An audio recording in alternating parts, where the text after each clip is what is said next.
Bipolar is a misunderstood word in modern health, which is why for millions, the otherwise manageable condition can be deadly.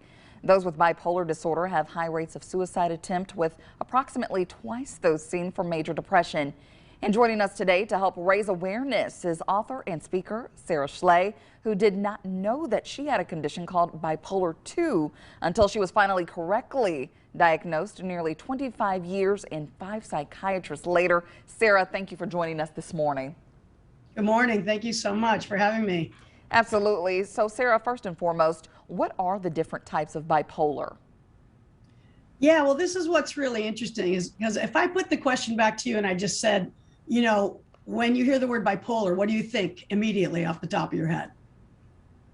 Well, I'll say, most times you think of like up and down attitudes. That's kind of what I think. Right. Yeah. Most people think up and down, and perhaps, high mania, somebody who is irresponsible with, all night sprees or shopping or whatever, and then low lows. But it turns out that in reality, bipolar exists on a spectrum. It's not just black or white, either or, up or down. Like many other spectrums we've learned about now, there's a whole many colors of gradations in between. And in my case, I have a condition known as bipolar 2, Roman numeral 2. And what that is it's, down that spectrum so that it doesn't manifest in the classic, what we think of, high highs and low lows. And as a result, it is consistently misdiagnosed, and that can be very dangerous. Right. And can you tell us about your 25-year journey to a correct diagnosis and how it almost cost you your life?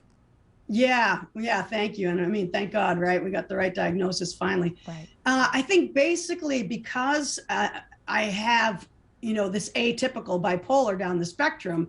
And so when I go in with severe depression to a doctor, a therapist, a psychiatrist, they see me and I would show up as lethargic, as exhausted, as having no joy for life, as, perhaps wanting to end it all, and the classic depression symptoms, and then give me medication for regular unipolar depression, something you might be familiar with, like Prozac.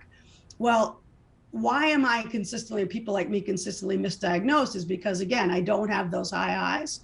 And so as a result, it took many, many years. And along the way, I don't know if you've ever known anyone with bipolar or severe depression, it's excruciating and it can be life-threatening in the sense that, many people don't want to go on, or if you are misdiagnosed and given the wrong drugs, as it was in my case, you can actually end up being sicker and more at risk. And then when a doctor sees you more depressed, you come into the office the next time, they think, oh, she's more depressed, I'll give her more of that drug.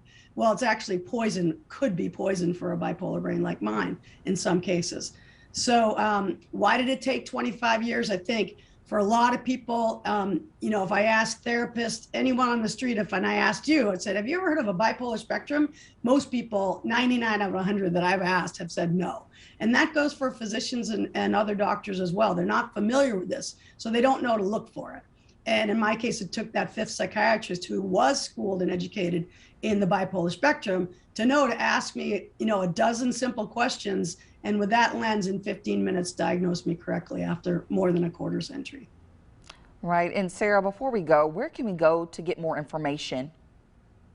Okay, well, thank you. I have written a new memoir. It's called Brainstorm, From Broken to Blessed on the Bipolar Spectrum.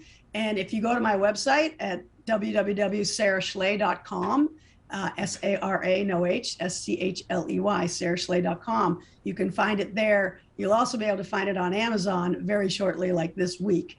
And I hope you will get it, go out and read it, Kyrian, because it is, I think an enlightening description of this whole syndrome. And you'll see someone like me who, has an otherwise wonderful life, except for when I get slammed with my illness, and it is absolutely treatable, and I've been living a full, rich life for many years now, and I want that for everyone.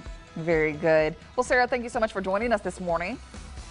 Thank you so much. Absolutely. And we will have this information on our website, ciproud.com. We'll be right back. Wonderful.